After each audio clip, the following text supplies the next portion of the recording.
ఎండలో ఇక్కడ కూర్చుని అడుక్కుంటున్నావు, నీకు అసలు సిగ్గు అనిపించట్లేదా? ఏదైనా పని చేసుకోవచ్చు కదా. బాస్ కింద పని చేస్తూ ఆఫీసుల్లో కూర్చుని బాస్ తిట్లు తింటూ జీతం కోసం ఏడ్చే నీకంటే ఈ ఎండలో స్వేచ్ఛ కూర్చున్న నేనే నయం సార్. ఆకలేస్తే ఏం తింటావురా?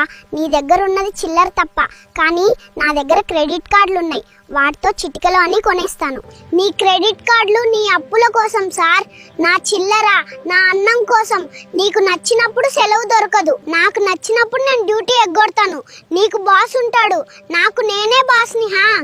అయినా ఇదేం బతుకురా?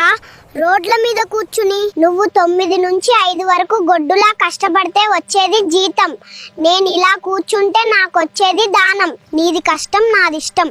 ఆఫీస్లో ఏసీ ఉన్నా నీ మనసులో టెన్షన్ ఉంటుంది, ఇక్కడ ఎండున్నా నా మనసులో ప్రశాంతత ఉంటుంది సార్.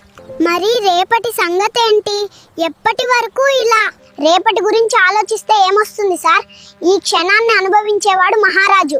రేపు పొద్దున్నే ఒక స్టీల్ ప్లేట్ పట్టుకుని రా సార్, నా పక్కన కూర్చో సార్. నీకు కూడా బిచ్చగాడు ప్రోమాక్స్ లెవెల్లో ట్రైనింగ్ ఇస్తా.